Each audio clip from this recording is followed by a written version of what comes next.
안녕하세요. 앨리스의 오두시 앨리스입니다. 요즘 정말 재미있는 유튜브가 많은데 이렇게 그냥 읽어대는 채널은 어떨까 궁금합니다. 이 지구상에 이렇게 가만가만 읽어대는 채널을 좋아하는 사람도 있을까 궁금하네요. 하지만 저는 책 읽는 걸 좋아하니까 계속 해보려고 합니다. 오늘은 프랑스 대혁명 2부 12장을 읽도록 하겠습니다. 루이는 포브르 생땅뚜안에 뿌려진 피를 잊고 싶었고 끊이지 않는 지방의 폭력들을 잊고 싶었다. 무엇보다도 이미 죽음이 그 발톱을 깊이 박아넣은 아들의 육체와 얼굴을 잊고 싶었다. 잊어야 했다. 1789년 5월 2일 토요일 베르사유 궁에서 대표자들이 끝없이 줄 서서 두 형제 사이에서 루이에게 개별적으로 문안을 올렸기 때문이었다. 그러나 루이는 아무것도 잊을 수 없었다. 꼭 15년 전인 1774년 5월, 루이 15세의 죽음을 알리러 왔을 때 앞으로 지탱해야 할 권력의 막중한 무게와 그를 사로잡던 공포, 의기소침, 무기력감을 느꼈던 기억이 너무나 생생하게, 너무 강하게, 너무 고통스럽게 되살아났다. 시간의 흐름을 거슬러 올라갈 수는 없다.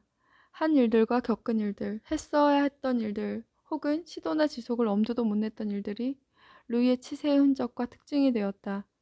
루이는 검은 옷을 입은 제3신문 대표자 578명과 대면해야 했다. 죽음 같은 3시간을 방책 뒤에 집결하여 기다리고 있었으니 그들의 초조함, 분노, 굴욕감을 직감할 수 있는 일이었다. 그들 앞에 치장한 의복을 입고 커다란 모자를 쓴 귀족 대표들이 나왔고 그 뒤를 주교와 추기경들이 뒤따랐다. 검은 옷을 입은 주임 신부만이 금과 비단, 보라색과 주홍색의 긴 행렬을 끊었다. 왕은 이 검은 사람들이 자기 앞에 몸을 숙이는 것을 보았다. 그는 눈도 깜빡이지 않았다. 브르타뉴 농부 옷을 입은 제3신문 대표 중 하나인 제라드 신부에게 안녕하시오 양반이라고 말하는 것으로 만족했다. 탈진하여 거처로 들어간 루이는 형제들, 왕비, 주변 사람들과 귀족들을 만났다. 그들은 매일 왕에게 단호함을 촉구했다.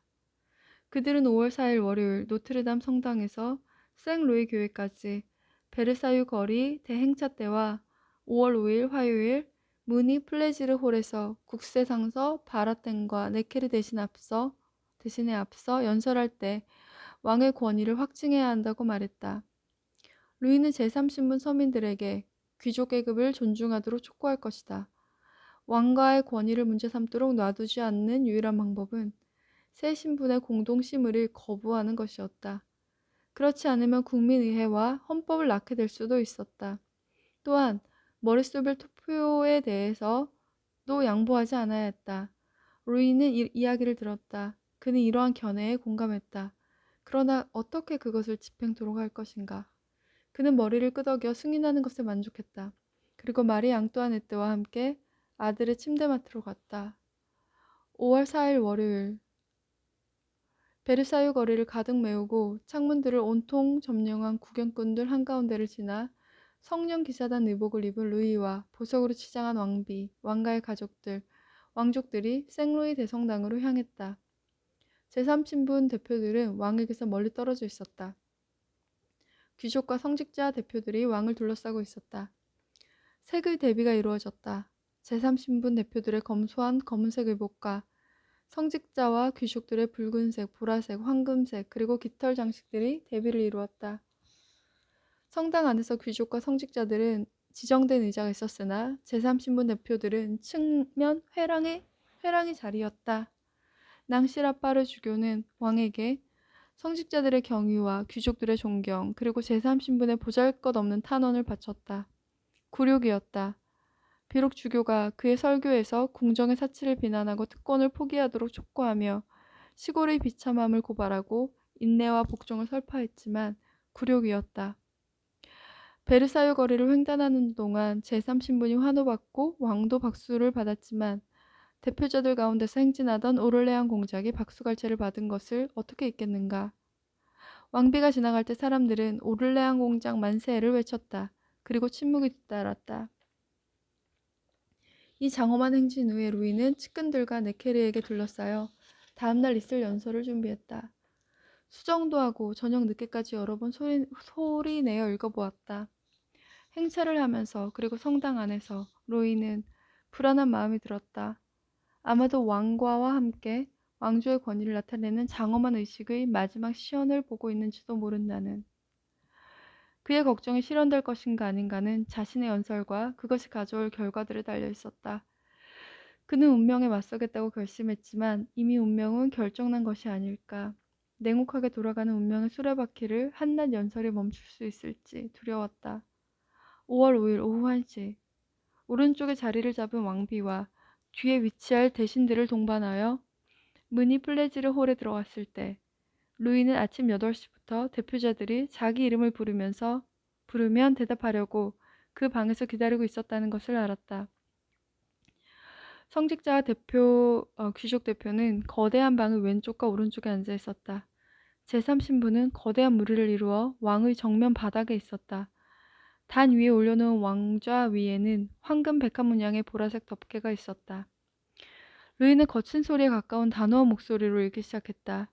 그는 자신의 주권을 확증하며 여기까지 자기를 휩쓸어온 움직임과 이 움직임을 나타내는 대표자들에게 한계를 분명히 하고 싶어 했다. 총체적 근심, 혁신에 대한 과장된 욕망이 사람들의 정신을 사로잡았소. 서둘러 현명하고 온건한 의견들을 모아 그것들을 고치지 않으면 여론을 완전히 혼란에 빠뜨릴 것이오.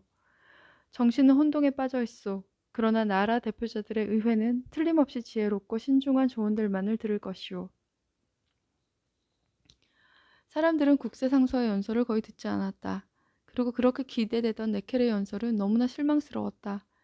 인기 높은 대신은 길게 연설을 했고 목소리가 쉬었다. 연설 결론 부분은 다른 이에게 읽게 시켰다. 사람들은 박수를 치고 국왕 만세를 외치고 심지어 왕비에게도 환호했다. 왕의 주변 사람들은 확신했다. 심지어 네케르도 새 신분의 존재를 인정하는 듯이 보였다. 왕도 대신도 단일 의회나 헌법에 대해 암시하지 않았으며 당연히 머릿수별 투표에 대한 암시도 없었다. 루이는 침묵했다. 그러나 그는 승부가 난 것은 전혀 없다고 확신했다. 가두 판매인이 제목을 외치는 미라보가 발행한 새 신문, 3부의 신문을 읽는 것만으로 제3신분이 머릿수별 투표, 단일 의회 심의, 그리고 계급별 투표 거부를 포기하지 않았다는 것을 루이가 알기에 충분했다. 미라보는 네케르를 비난했다. 그 참을 수 없는 만큼 긴 연설, 셀 수 없는 반복, 화려하게 수식된 진부함들. 미라보의 입을 다물게 해야 한다고 3부의 신문 판매를 금지해야 한다고 네케르가 말했다. 5월 7일 그렇게 되었다.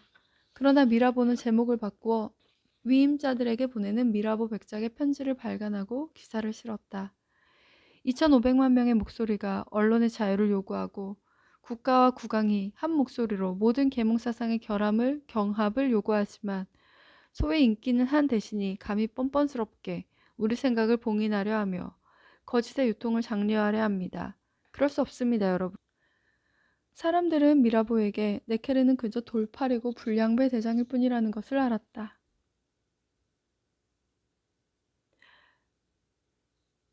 그러나 브리소가 프랑스 애국자를 시작하고 또 다른 신문들이 등장하고 있는데 어떻게 그의 신문 발간을 막을 것인가?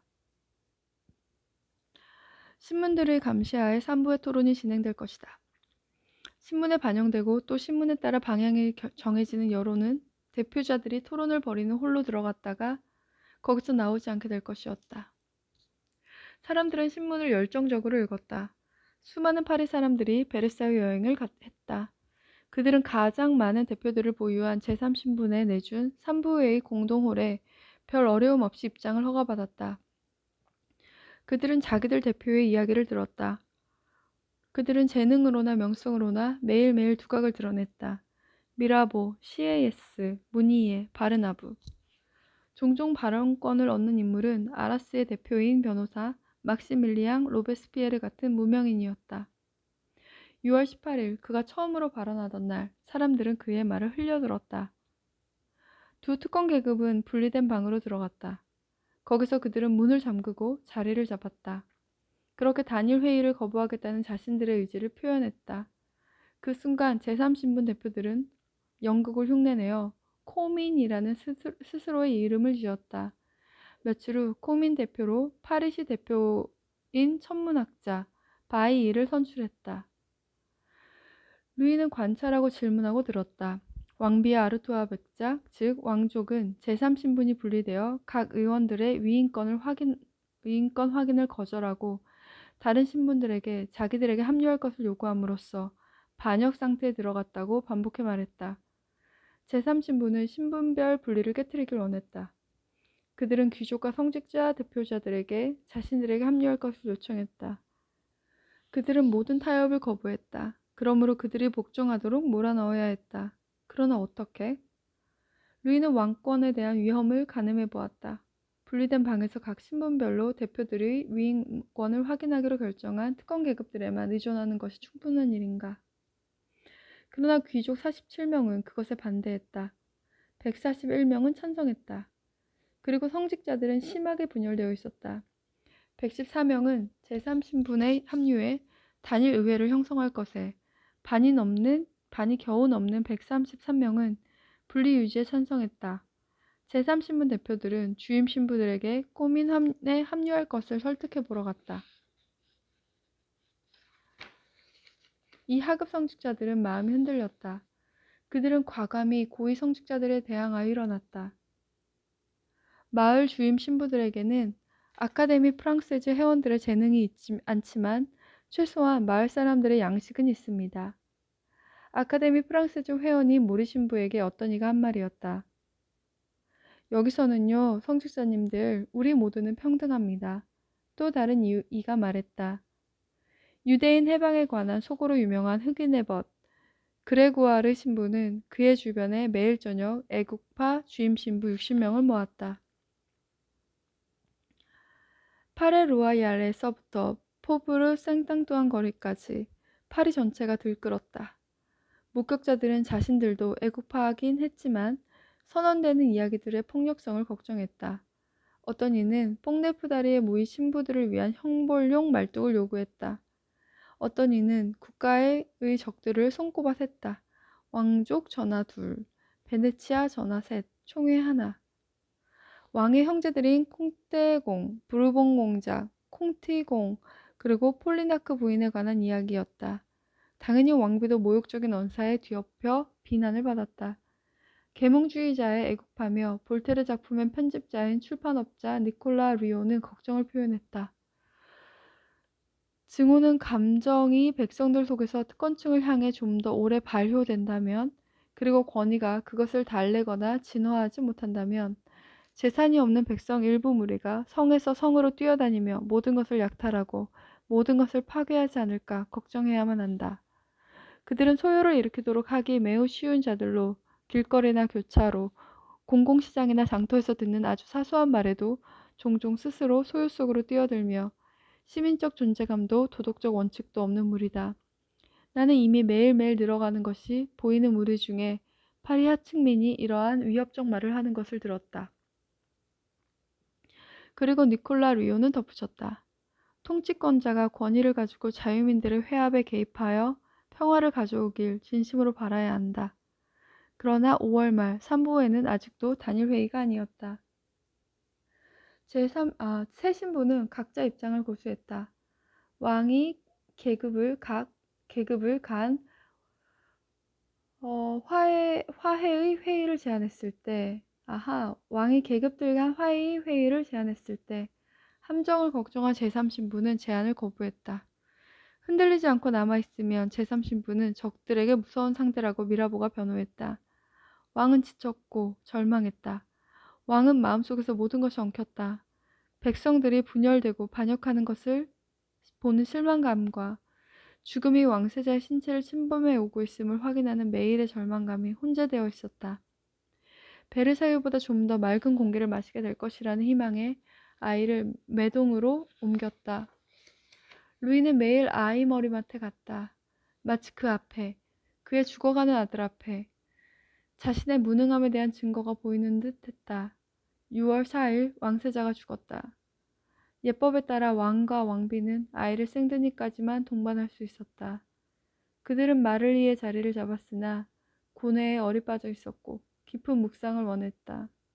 그러나 루이는 사건들을 모른 채 할 수 없었다. 동요는 계속되었다. 사람들이 곡식 창고를 약탈했다.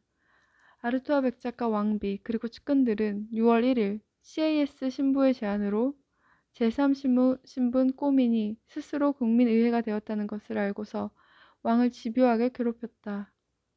이 국민회의는 곧 임시로 세금 징수와 공채 운영을 보장하는 법안을 의결했다. 임시로, 즉 왕과 특권 계급이 이 국민회의를 인정하기를 거부한다면 조세 파업을 하겠다는 협박이었다. 임시로, 즉 국민의회가 헌법을 제정할 때까지라는 의미였다. 제3신분의 각 대표들은 온 나라에 휩쓰는 파랑에 쓸려가는 느낌이 들었다. 제3신분에게 그 스스로 사물에 대한 권리와 힘이 있다. CAS 신부의 말이다. 프랑스의 대혁명 2부 12장을 읽었습니다. CAS란 이름이 많이 나오는데 제3신분이란 무엇인가 라는 책을 썼더라고요. 또 조만간 그 책을 읽어보려고 합니다. 요즘에 이때 프랑스 혁명에 비하면 지금은 민주주의가 제도로 정착된 시기인데 이상하게 요즘 제가 생활권에서 느끼는 저의 느낌은 민주주의라기보다는 시스템주의인 것 같고 그 안에 사람은 굉장히 없는 것 같습니다. 시스템이 너무 철저하다 보니까 인간성이 좀 배제되는 것 같고 자신의 판단이나 어떤 자율성이 발휘되는 게 굉장히 좁아졌다는 느낌이 많이 들어요. 그리고 이때 왕이 있었지만 그래도 제3신분, 뭐 귀족, 왕이 수평하게 놓여 있다는 생각이 들거든요. 근데 요즘엔 민주주의 국가임에도 불구하고 윗사람을 만나는다는 것이 굉장히 이때 프랑스 혁명 때보다 수직적인 구조가 강해졌다는 생각이 듭니다. 절차가 강조되면서 맨 위까지 올라가기에 뭐 9단계, 8단계, 7단계, 6단계 이렇게 거슬러 올라가는 그런 절차들이 굉장히 심해지면서 그게 민주적인 절차가 아니라 수직적인 절차를 낳았다는 걸 생활 속에서 많이 느끼고 있어요. 이렇게 조금씩 제가 생활 속에 느끼는 민주주의에 대해서 좀 나누어 보려고 해요. 저만 이렇게 고립감을 느끼는 건지 모르겠네요.